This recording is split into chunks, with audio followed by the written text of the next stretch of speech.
Welcome to What the Health?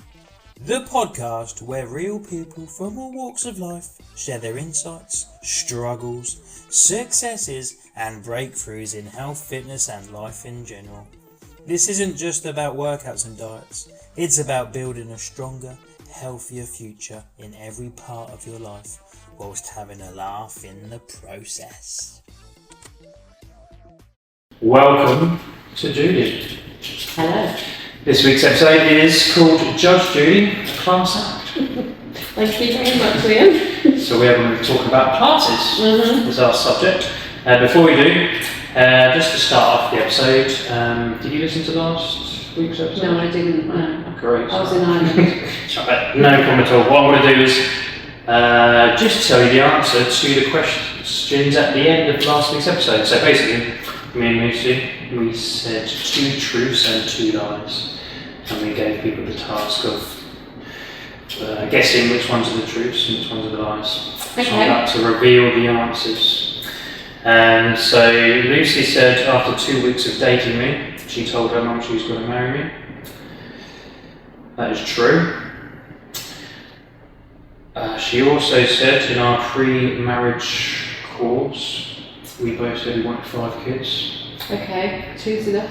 That is enough. That is false. We did never say that. I said I turned down the job offer in Dubai to go travelling instead with Lucy after we'd been together for not so long.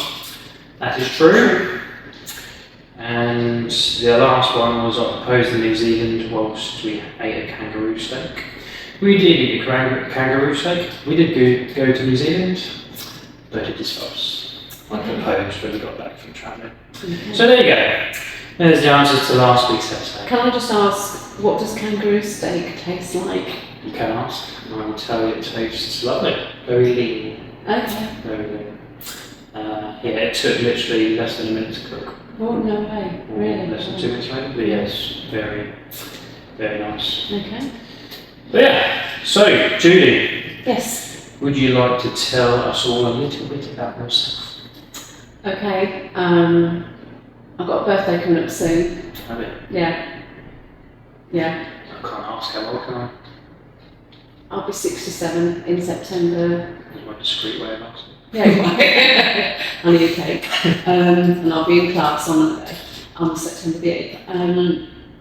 I have done fitness for many, many years, decades actually. I became a fitness instructor, worked at Peterborough Leisure Centre for goodness knows how many years. I've done various classes around Felixstowe. In fact, some of the girls who come here have actually trained / tortured at some point.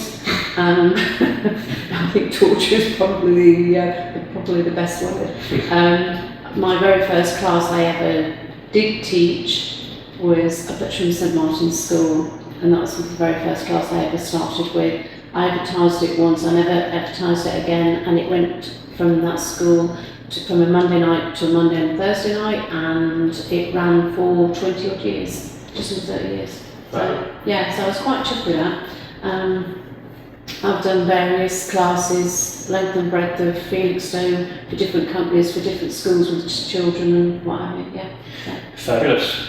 Great. Not talking about classes, but tell us a little bit more, just very briefly, not for too long, just about you personally. What do you like to do? What's your hobbies? My hobbies are gym. I do like working out. I also like walking. I've got my dog, I've got my grandkids. I do like doing my house up. Yeah. Okay, yeah. Does it need doing that a lot? Yeah. I rented my house out for 4 years, and when I came back it needed a lot of cosmetic work, and I'm coming to the end of that, but by the time I get to the end of it I'm going to have to start all over again. Yeah. And I enjoy my garden. I'm a hot tub. Yeah. My hot tub. You do like a hot tub? I do like I do know that. Yeah. We're going to find out a little bit more about you, Judi, with a quick fire questions. Go on then. Are you ready? Hit me. Okay then. So just to find out a little bit more about yourself, do you prefer to work out in the morning or the evening? AM or PM workouts? Both really. Morning if I can actually, if I've had enough sleep, but if I haven't, then evening. Sorry, let's start again. One answer only. Oh right, okay. Okay. Morning. Barbells, dumbbells or kettlebells? Kettlebells. Rower, ski or bike? Ski. Favourite exercise?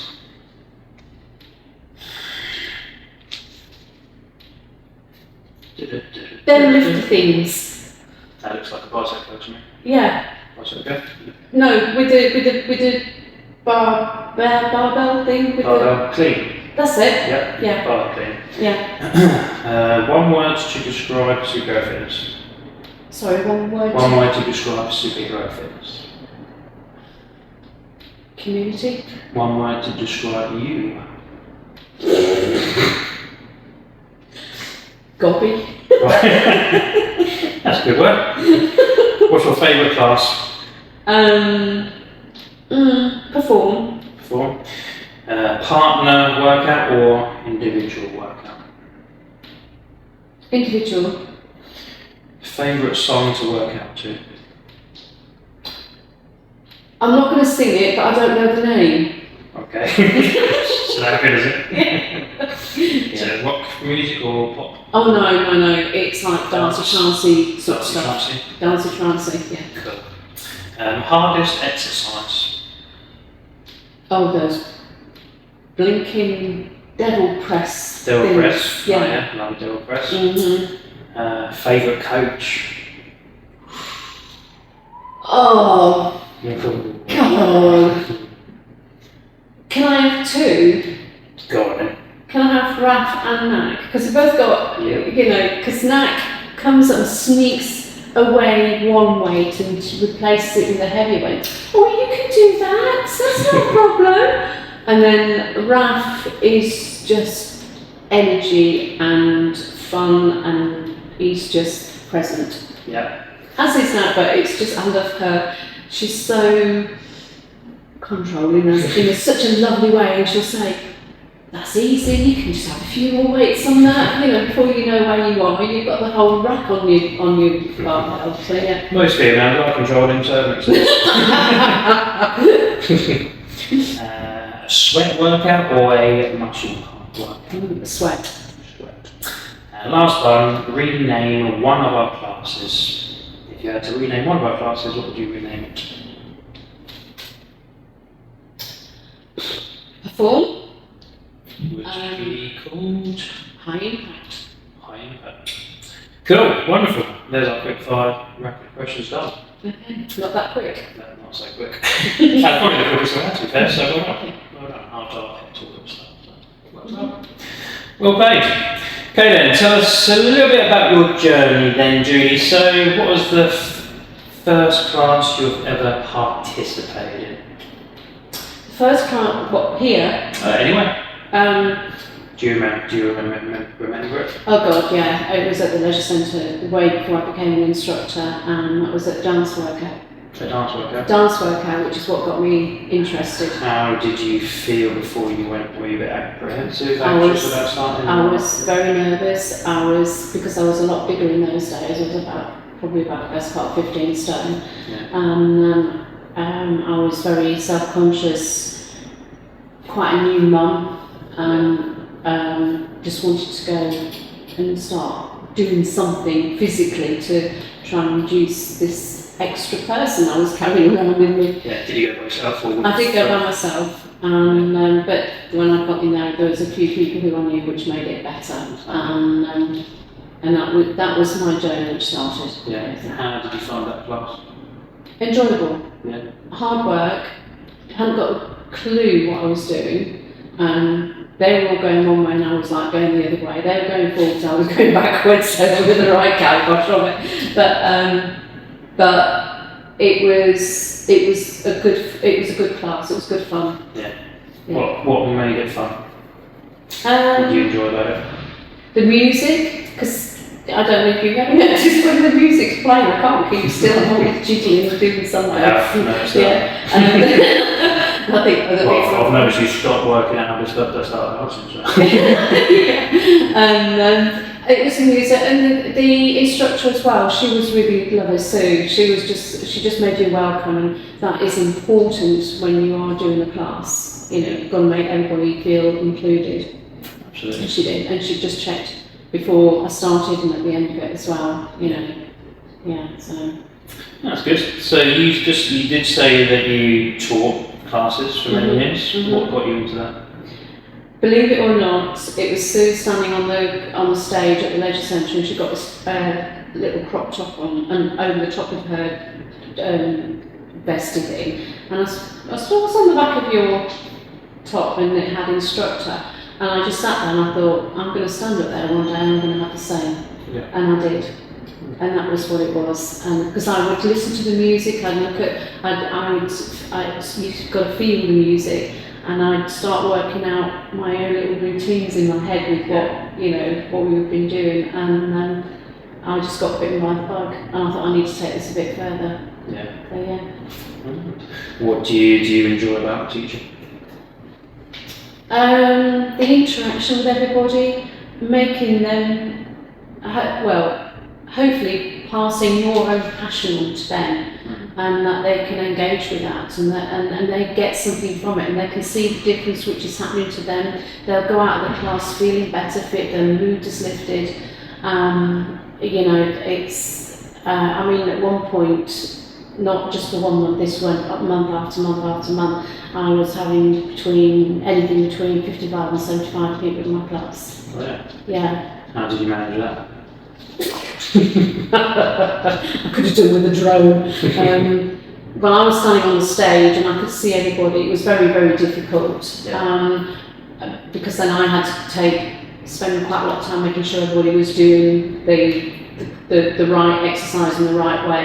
Yeah. And because you couldn't go up and touch people and realign them or anything, if you saw anybody who wasn't in quite the right alignment, you just had to keep re-emphasising in the hope it would tick with them, and 9 times out of 10 it did, so, What sort of classes were you doing? Is it mostly aerobic? Mostly aerobic, yeah, but then I then started to change it. I then started to do like a bit of high impact work, sort of, what was that?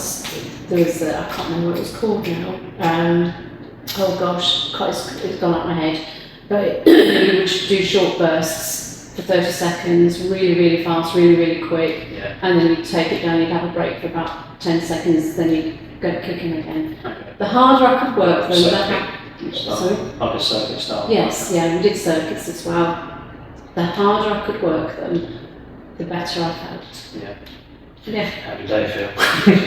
how do you think the majority of your class attendees felt about you as a class?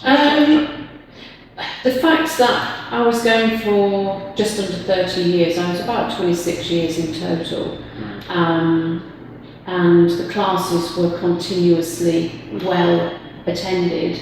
And the leisure centre, the range up to 75 per class, that went from month after month after month. So I think, I remember somebody once saying to me, we just thought how you are was all stage duties, but you know every single person's name. So that's my business to know everybody's name and make them feel included. And he said, "Oh no, we do. We just come from Ipswich." Yeah. That's good. Awesome. How would you describe yourself as an instructor? Energetic. What do you think of that? Sorry. Sorry, Karen. No, energetic and fun. Yeah. I think one of the nicest compliments, it was a double-edged sword really, but one of the nicest compliments I got was someone said, "You know what, Judy, one of the things we love about you is you're not a stick insect. You're an average woman," she said, "and you're testimony, you don't have to be a stick insect to be fit." And I said, "No, you don't." And I said, "You don't have to be any age to be fit either. It could be anybody, any shape, any size, any age." Absolutely. The more relatable you can be to everyone. Absolutely, yeah. Fabulous. Did you have Any difficult situations as an instructor? What do you think? I think the biggest challenge was out of all the years and the hundreds, probably thousands of classes I've taught, there was 2 people came and actually walked out of my class saying they were absolutely disgusted with how I was, who I was, and this, that, and the other. And I went, okay. And that was probably the biggest challenge ever, because I've never had that before, and I've never ever had it since. It was just that those 2 people and said, this wasn't what we were expecting. We don't think you know what you're doing. I went, okay. You can't please everyone. Absolutely. No. And some people might have certain expectations, but they're not aware of what it actually entails. So. Yeah. I mean, did they ask you any questions before or after? No. Just No. They just, I obviously chatted to them before they started, and what have you, and asked, gave them the normal, have you got any ailments, any injuries, etc. But no. They didn't say what were they expecting? No. I mean, that doesn't really help you, does it? No. So, how can you? Exactly. So you've got to, you've got to be, you've got to tell people, hopefully, what the class is all about. Yeah. You work at your level. I'm not expecting you to keep up with everybody else in the class. Okay. Absolutely. Awesome. Let's move on to the next section. What do you think makes a good class? Start thinking of your participation head now. What classes do you enjoy? What makes it good? To me, it starts with the instructor. If the instructor is passionate and enjoys what they're doing, then that can feed into the class. Yeah. And if you make the participants feel included in that class, and everyone's got a voice, excuse me, and the music, the instruction, and for me, it's like, having taught for so many years, for me it's nice to come into a class and not have to think about what I've got to do. Yeah. Just rock up, look at the numbers and think, holy no, you're not 100 wallboard, you're on the laugh. But then it's a case of like, when you see the number, they'll say, split it. If you're in 2, you can split it, you can do it anyway. So you can adapt it to yourself, which obviously perform and what have you. But it's a combination of the instructor, the music, and you normally get on with the rest of the class anyway, and sort of mix and match. Yeah. I agree with that. What makes a good class is what makes a good coach as well. Similar kind of question is that coach's ability to communicate well, clearly, have the ability to adapt for each individual. So, like I say, the workout might be a set workout, but that doesn't mean everyone's going to be doing exactly the same. Absolutely. Especially with our classes, we do like building and performing, etc. Everything can be adapted, so it's up to that person, the coach, to adapt it if necessary. For each individual, so then they feel like they're getting the best out of it. So it's having that knowledge as a coach to give them the right coaching cues. So if they're doing something slightly off, it's not just telling everyone the same coaching cue. Someone might respond to a different cue. And being able to regress or progress the exercise, so people will get the best benefit of the individual. And obviously the positive vibes of the music. Being able, like you've said, about bringing people in to feel like they're part of the group. I try and make sure anyone new who's coming to the class, introduce them to make sure they feel at home, so everyone sort of gets to know everyone's name. So they feel like at home, so they can enjoy the next hour. So. Yeah, because we've had classes here where certain things have been on the board and it's been amended because of the people in the class have come up with maybe an injury or don't like that particular exercise. We've had but it's been amended, and that is quite crucial because they are then part and parcel of building that class, and it's then going to work for them. And they've been listened to, which is important. We've had it so many times with where a few people had injuries and some people come in to do the class but have done something completely different to what's on the board? I was doing that on Monday. Well, it wasn't quite different to the board, but on Monday because of my back. I took it a lot easier. There was that really awful double press up thingies, and I didn't. I just touched the floor with the weight and lifted it straight up on. Sod the double press. That's key for being making the class as enjoyable as possible for each individual by being a good coach to realise that someone might be feeling off. Even if they might not be injured, but they might have a bad night's sleep, not feeling great, so just recognising that to give them like a certain approach.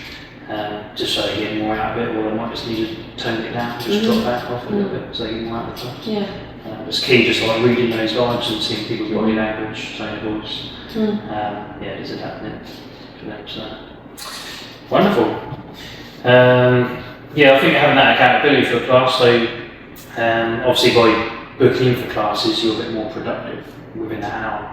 Not everyone, because some people can come to the gym, can't they? Yeah. But you came to the gym before you went to classes, didn't you? Yeah, because in my previous job, I used to go to the gym every lunchtime to get away from my desk, and it was free. We could use it within the establishment, and which was great. And I lost, quite a lot of weight. And then I started working from home and started coming to the gym, but it was a different environment.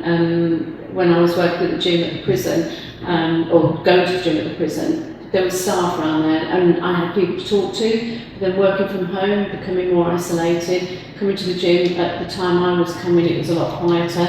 I wasn't really conversing with people, and Livy kept saying, "Well, you've still got your free gym session." I thought, okay, I'll give it a go, and that works for me. Yeah. Because it's nice for me to just, like I said before, to just rock up to a class, and I'm being told what to do rather than the other way around. You don't have to think about it. Yeah, and I get more out of it. Yeah. And you've got that social aspect of it as well. There's the physical output and energy output, and obviously your endorphins, and it's that feel-good value. You come out and you think, oh, so glad I did that. Yeah. I mean, now you like to talk, so having more people in the room to talk to is a win. You should think that, Liam. I'm quite a mouse. I remember you used to come to the gym by yourself, didn't you, at the start? Do your own little workout, and then you obviously revert to doing classes as well. And then now you're predominantly doing mostly classes. Yeah. Obviously, a couple of times when you came to the gym, like I say, you like to talk, so you were talking to me when you came in, which is great. So you weren't as productive working out in the gym room. Whereas you're still socialising obviously with people, but we're telling you what to do and adjusting you, so you don't have to think as much, or you don't have to worry about creating your own workout. So you're still getting the social aspect of it, but you're being more productive in the time that you're here. So now, coming to a class, you're doing a lot more compared to when you got an hour on the gym by yourself, because you can get sidetracked a bit easier, or you've got to think about what you're doing. It's not the case for everyone, but for the majority of people, they find like being in the class, you're getting a lot more out, being more efficient with it. You do get a lot more out of it, and also it's like when you have personal training sessions, which I have usually about 1 week. It's nice because you critique it better. You have that one-on-one, and they like that will sort of tell you how the best way to do it, how the proper way to do the press up, rather than you're thinking you're doing it right. You think your body's in that position when in actual fact it's not. And it's quite nice to have the classes as well as the PT session. In a class, can you remember if this has happened at all, like performing an exercise and you're being corrected, or by a coach and you thought, oh, actually, I didn't realise I was doing it? You did. Yeah. Do you remember? Did I? Yeah, you did. Oh, that's my job, wasn't it? Yeah. What was that? Oh my God, I think I was lifting. I think it was a bar. I think we were in Perform, and you said to me I think it was the way I was coming forward, I sort of got my shoulders down. You said, no, just put your shoulders back. And I went, okay. And just that small movement of change makes a whole difference. And you can feel the difference sort of transcend through your body, and you think, Right, okay, yeah, so I wasn't that good before. Yeah. I'm even better now. Yeah, that's all the whole point of the experience in the class, and having the coach there to make those adjustments and then having that, that wow factor of like the little small changes just make that have a difference. Yeah, and it's like when people do sit-ups, I remember when I was teaching, people were doing sit-ups and they'd go like this and say, no, when you come up with your shoulders back, head in line with your spine, you come up from your chest and you engage your stomach. And I used to sort of say, no, just get your head a little bit further back, because we weren't allowed to touch them. So you had to go back, shoulders back, and then when they come up, they say, oh my God, my stomach. I went, exactly, that's what I want to hear.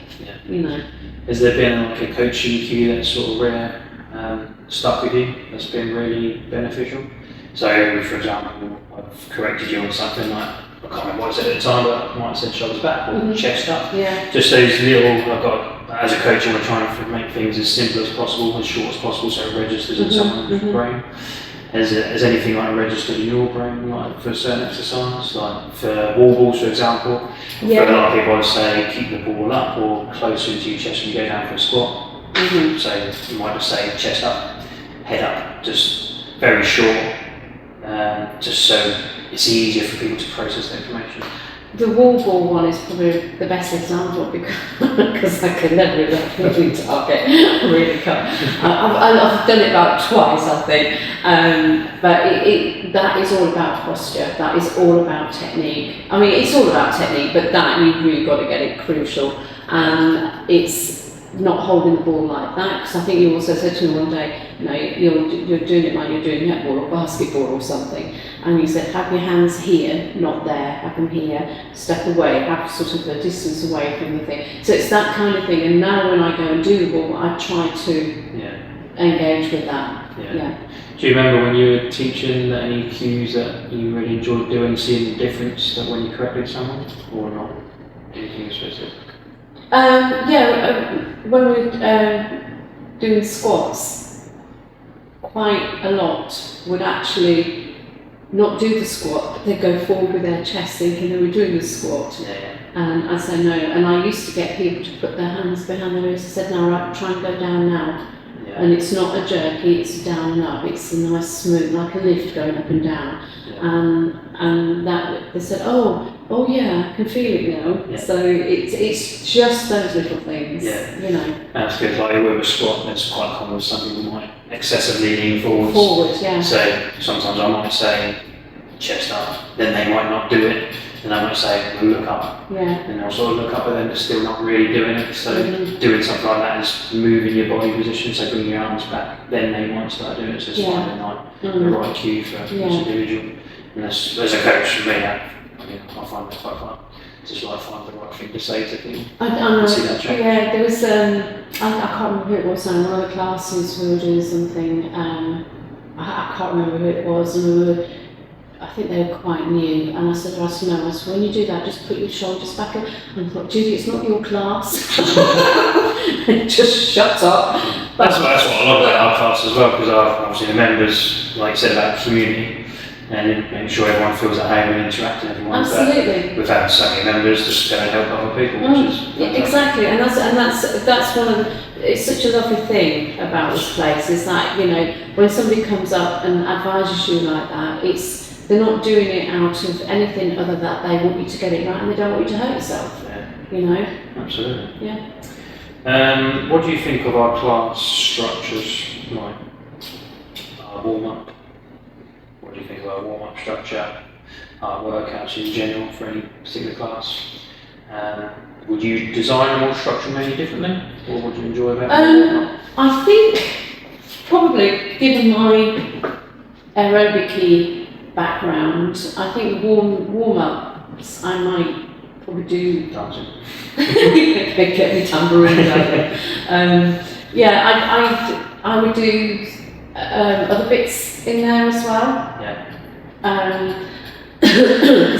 Excuse me, sorry. I know at work, twice a week in the mornings, I do like stretches with people for 15 minutes over Teams. And then when we have a big team event, they can normally get me to get everybody doing something, you know. Yeah. Just to warm them up and get them up and moving again. Yeah, and I like that. I think we should all do that at work, our places of work. Yeah. I think it's in Japan where they, like if you work in an office or industrial places, they literally have 10 minutes of doing some exercise. We do 15 minutes on a Tuesday and Thursday morning. And what I tend to do, because a lot of people are sat sedentary most of the day, and their posture is not good, they sort of go like that. So you try and get them with their shoulders, but I'll get them to with their arms and get their arms swinging and rotate them and this, you know, sort of do all sorts of bits and pieces. Get the legs swinging backwards and forwards and open up the, you know, the flexi. That's good to hear. Yeah, so movement is medicine. Absolutely, and I know the last big team event we had, I said, right, we're going to do 10 exercises 10 times.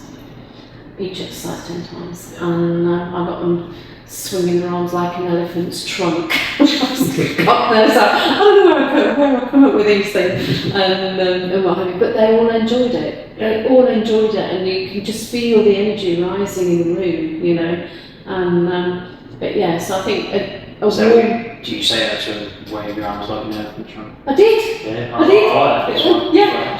I'm not doing it on here, but I'll show you afterwards. I'll show you how you wave your arms like an elephant and whatever. But it was just really, really good fun. And then at the end of it, I just said, right, we got them to swing. Well, I can't remember what I called it now, swing like a barrier or something, and we swung down to the floor, and then we swinged up again. That's the right word, swinged. And then at the end of it, I got them to keep their arms in the air and then go around, and they've got to high five 10 people. Okay. And that was the end of it. So you're basically getting them all to swing together and high five. Yeah. It's a big swinging group. I won't be working anytime soon. But yeah, I like that. Like you said, it's a good class. Going back to that, the coaches and whatnot, but you don't get taught that. You can't teach personality. No, you can't. Like if I'm taking on a new coach, and I'm more interested in their personality, how they can communicate with people rather than their CV qualifications, because I've embed our principles and protocols within them, but I can't coach like their personality. No, you can't. But yeah, saying stuff like that is it's not in the coaching manual as such, but I say a lot of stupid stuff in class, but I do that because one, I'm stupid, but two, it's sort of, if you say something silly and people remember it, like, what did you say that for? But as they say, there's no such thing as bad press, there's no such thing as bad, silly comments in class because people remember it. On Wednesday morning at brass class, sort of say, it's Wacky Wednesday workout. Wacky Wednesday workout. And it seems to have stuck. Yeah. Can you remember what's the silliest thing coaches said? Because I've said a few silly things, and I still do. Like some of my coaching views, I'd say, like for pull-up, I only said it yesterday, stick your chest up like you're shooting milk out your nipples up the wall, something like that. But people do it. I'll say it, and then I can see people actually going, whoop. Because then you can actually visualise the milk shooting out your nipples and what's shooting out the room. So if I ask them to go down on the floor, go down low enough so you can lick the floor, something silly, but you can, people get down low. Or if you squat down, try and aim to your bum on the floor like a dog. The silly little things. When I used to teach, and we used to do like pelvic floor tilts, and we used to obviously lay down and you lift your bum off the floor and you tilt your pelvis up and pump it up, and I'd say, you imagine you've got somebody worth having between your legs. Just give it rocks, girl. That's probably, Yeah, they went for it. They went for it, yeah. So you imagine whoever you like, it's your mind. But yeah. Yeah, I like that. Obviously not in an appropriate way, but we want to say, well, I'm a fan of saying silly stuff. Yeah, like yeah. I mean, I didn't say anything rude, and I just said, it's all down to the imagination. Absolutely. Absolutely. What would be your advice to the listeners? So if someone was thinking about doing a class for the first time, what advice would you give them? I would say have no expectation of what to expect, because that can do more damage. Yeah.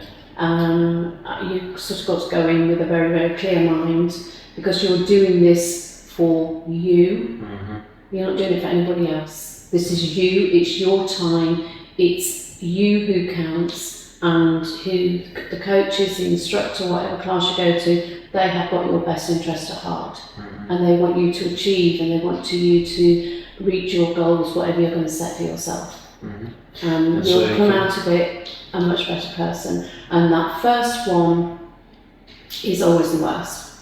And there's always somebody at the other side of that door with a smile, and the instructor will make you feel so much so welcome. Yeah, it's a very good message.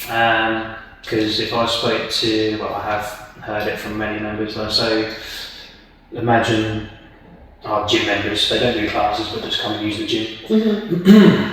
I might suggest to them, why don't you come and try a class, or why don't you come for a few classes in a week? What do you think the main excuse is? I say excuse, but why would people not, do you reckon? I used to use the same, I used to use before I became an instructor. I probably won't fit in. At that time I was a lot bigger, which I found quite intimidating. I thought everybody else would be so much fitter and so much slimmer and so much better than me. And in actual fact, the cold truth of the day is we're all human. We've all got our own flaws, and we've all got our own idiosyncrasies. We've all got our own hang-ups about things, And you go in there, and the first one you go into, you might feel a little bit anxious, but then after that, the next time you go, there'll be somebody who you connected with in that first session, and you will probably gravitate towards them, because that's where you get your courage from. Yeah. Anxiety about going to a class the first time is absolutely normal. It's nothing to be afraid of or ashamed of. But you're right in terms of, like, I've obviously ran the gym for over 8 years now, and the most common thing I hear is people not wanting to try the classes. They don't think they're ready for it yet, which is not right. They may not think they're fit enough for, it's mainly from a physical perspective. And I reinforce the fact that you are, it's individual, it's adapted for everyone. It doesn't matter if you're, an enhanced, well-developed athlete with loads of experience or a complete beginner. You can come in at your own level, so you don't have to be a certain level. I think that's the thing, and many people think you have to be a certain fitness level to do certain classes or any class, which is totally wrong, because good coaches, good classes will be adapted for each individual. So I think it's the message we want to try and get out there for anyone to say you don't have to be a certain level.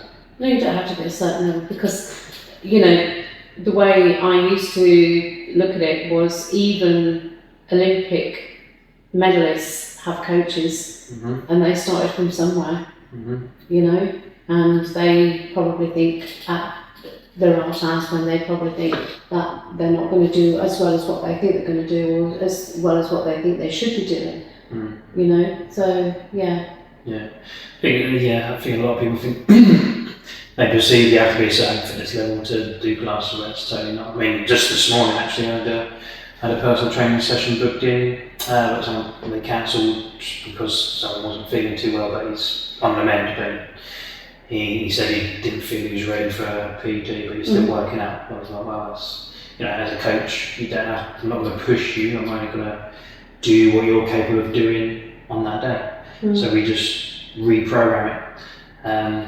But he probably made the right decision, because he wants to be pushed at a certain level. So for him, it might be the right decision. But people, you don't. If you're not on 100% your game on a certain day, it doesn't matter, because you just have that low expectations and just turn up and do what feels right. And also, so not every day is going to be a PB day, or you're not going to actually time every day. So just have that consistency. Listen to your body and your mind. And also, from a coach perspective and from an instructor's perspective, you speak with your client, not to them or at them. You speak with them. You use that language with that they're using with you, because then you're communicating better and you've got that rapport with them. And once you've got that rapport, you've got the trust. Yeah, that is what coaching is about. You don't get everyone to do the same thing. Because, like I said earlier, you just got to read their body language, adapt it to them, how they feel. If they've got slight niggles, then you just got to adapt the program of the workout to what's best for them. If they had a bad night's sleep because they've got kids, then you've got to bear those sort of ththings in mind. I should have come to class this morning, but I had to cancel because my sleep at the moment is like, I'm just a knackered pigeon. Yeah, a what? A knackered pigeon. A knackered pigeon. A knackered pigeon. No, I'm not a night owl, I'm just a knackered pigeon. I mean, sleep's just the most important thing. Well, it is. Health, so Yeah. You do rest and recovery. So. So I thought to myself, now I'll do build tonight, and you know, and perform tomorrow. Yeah. So. Cool. Are all classes the same, Judi? No, they're not. No. What's different about them? The people, the instructor, the music, the atmosphere, the energy levels, because you can't compare yoga to energy class. No. You know, and you go to you'll choose a class for a particular reason because of what you want to get out of it. Like for me, I do enjoy engine because I'm used to working hard when I used to teach. And I love that sweaty, I love that endorphin, I love going out there thinking my hair's sopping wet and everything, I look like I've had a shower. But I just sit there and think, you feel your body, you've worked your body. And the same with perform, you come out and you feel a tightness in areas that you didn't feel a tightness before. And there might be those days where you want to do, or those weeks you want to do a whole week of perform because you want to achieve a particular feeling, or a particular part of your body needs to feel tighter. You might want to do engine for a whole week because you want to feel as though you've pushed your body, you want to grow your cardio, you want to get your heart stronger, you want to get your heart rate, your resting heart rate lower, you know, any number of reasons. How many classes do you do a week on average, would you say? Up until recently, because I've had a few little niggles and holidays and what have you, I would say I was averaging about 4 a week. 4 a week. So 4 a week, if you had to stick with 4 a week for the rest of your life, and you had to stick with the same structure, routine, what would your 4 classes be? 2 perform, 2 engine. 2 perform, 2 engine. But not 2 perform together, 2 engine together. It could be perform, engine, perform, engine, engine, perform, perform. Why? Because I like how my body feels after I've been to those classes. Yeah. How does it feel? I feel physically stronger, mentally stronger, emotionally stronger, elevated emotionally. It helps mental health wise as well, which is really, you know, key, huge, especially with today's, the way life is. And I can eat a little bit more crap. Refuel. Yeah. But yeah, engine, it's like, I like to do an engine first thing in the morning, because then I go home and have a shower, because I work from home and I can go into my office and I'm thinking, bring it on. I just feel lively, and people can see that when we're on Teams, you know. Yeah. Because I'm a bit loud. So I would say so I'm just going to go and tell you mine if I had to choose. I'd say... You took the words out of my mouth, so I was going to ask you. Okay, go on then, ask me. Okay, Liam, what would your choices be? If you, like you said, for the rest of your life, what would you choose to do, and the reason for doing it? It's a great question, Judi. It's a great question. So I'll just say 4. So I'll stick with you. 4 classes a week. I like a good engine. I should have said 5, but I've got to 4 now. Yeah. 1 perform. 1 engine. 2 engines. 1 build. That's what I'll go with.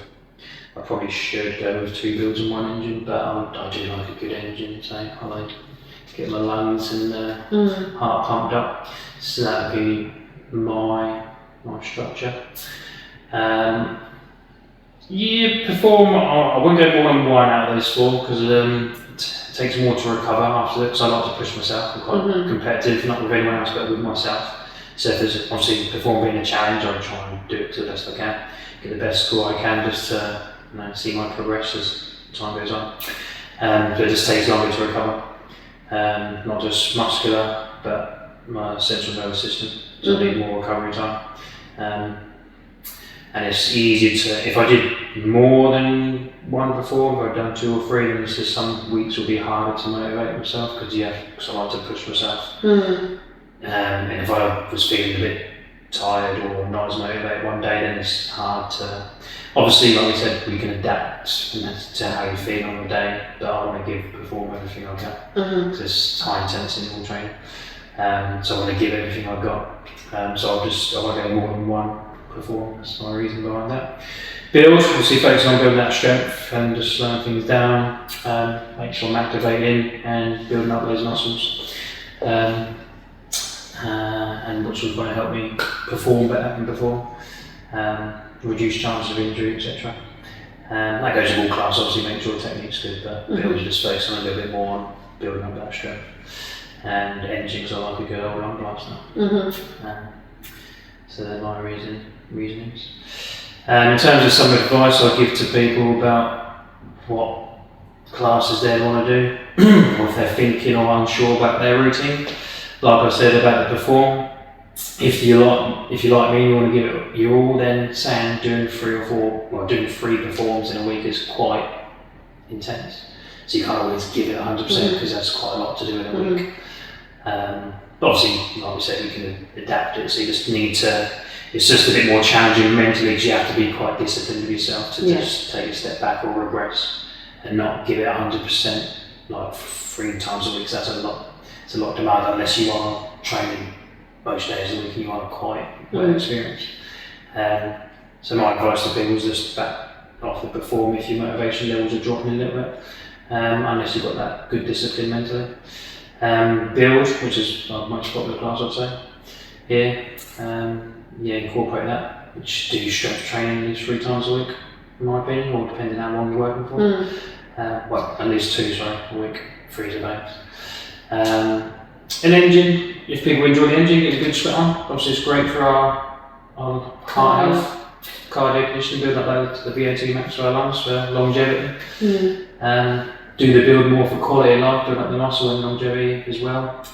Obviously you want to make sure we've got a good heart health for doing that engine, but if you're not doing the engine, then the performance is still working that energy system. You still use the weights? You still work, you still working endurance and strength as well. But obviously build, you're just dropping down the weights compared to build. But you're just doing a little bit less cardio compared to what you would do. Your heart rate will be a bit lower compared to the engine. So it's a good mix. But yeah, that's my little advice for people who might struggle with their motivation and decide about what classes they should do. Maybe one week they can just switch it from more build, from less perform to more builds. And if they feel a bit more highly motivated and in a good place the week after, then they can do more performing engine if they enjoy that. They want that endorphin kick as well, that feel good factor. And sorry, you want to say? I was going to say one of the reasons I enjoy engine or like to do engine is having lost all of my family to heart-related issues. My brother was 26. It's probably pushed me more to keep my heart fit and healthy. Because I've got a lot of people to annoy before and what have you. And I just and for me that's important. Just keep your heart healthy. The key is having a good mix. You want to obviously build strength and obviously keep your heart healthy and whatnot. So, I mean, if someone wanted to change shape, lose inches, key thing is to work with strength, not just cardio, because cardio, more engine, it'll burn more calories within that class compared to a build. but long term the build will burn more calories because you build more muscle, but it's going to change shape. So if someone was doing a 12-week program, and 2 people, one was doing build for 3 times a week, build, another person was doing engine 3 times a week for 12 weeks, you'll see the person's shape change more on the build compared to the engine. Okay, so that's you now. You build up that muscle. Now to be able to do more build then. Well, I'm not saying don't completely come over, but just like having that mix and that well balance, and obviously that perform is a sweet spot in between as well. Obviously, it's a bit more demanding if someone wants to like push themselves and be disciplined. So yeah, it's just finding that balance. Like perform, you got to be well motivated, a little bit more compared to the other 2 potentially. Whereas builds just it's a lot more easier mentally to turn up to. People, but yeah, like I say, engine, you're not working as much with strength or resistance. You might have some resistance, but it's more cardio based with your lung capacity in your arm, working your cardiorespiratory system compared to the muscle skeletal system in the builds. So yeah, maybe it might switch on someone's thinking after listening to that, and they might not think, oh, actually, I might try this then. Class a little bit more, or just mix it up a little bit more. Try one of each. Try more. Try one each for a few weeks and see which one, sort of hits you more than the other. Exactly. Put them in a list of preference and then go through that preference week after week. Yeah, I say this all the time to people, like there's no such thing as a bad exercise, it's bad exercise selection for that individual person. Same in classes, like there's no such thing as a bad class. I mean, I could argue about some classes not being great, but no, there's no class there's no such thing as a bad class. It's just like selecting the right class for you, what you enjoy.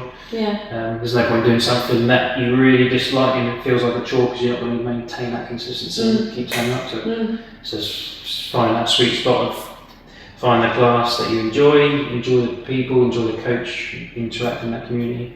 And obviously you get something out of it, the most you can out of the results. So, I didn't ask you before we start this podcast. I'll try and do a would I lie to you. So you're probably not prepared for this. We're going to finish on this. Okay, we'll finish on that. So how quickly can you make up can you give me 3 statements? 3 statements, 3 statements. Okay. 1 being, we'll say 1 true, and 2 can be lies, so you make up 2 things. 2 lies, 1 true. 2 lies, 1 truth. It could be something like, I'll give you an example. On your first class, you farted when doing a squat. Right, okay, and we all know that has been sort of true. That's been true. So that, especially in yoga here from Judi. A few farts been out in that one. Okay, so has it all got to be fitness related? Ideally, but okay. Sort of. They can be boring, doesn't matter. Okay. Oh. Do you want me to pause the video or see everything? Just pause, please. Just pause. We'll be back. Okay. Okay, so we're just going to finish off with Judi's that I like to use. I'm going to say 3 things. 1 will be true, the other 2 will be lies. I'm not going to answer because I've been rubbish so far, so I'm just going to leave it to you guys to comment and try and identify the truth. So over to you, Judi. Okay. Is it true or false I have abseiled down the Shard? Is it true or false I have had a police escort all the way through London and each set of traffic lights was manned by police so I could have a straight run through? Or is it true or false that I have abseiled down Ben Nevis? Answers on the postcard. Thanks for listening. See you soon. Bye. Thanks for tuning in to What the Health. Until next time, stay strong, stay healthy, and keep moving forward.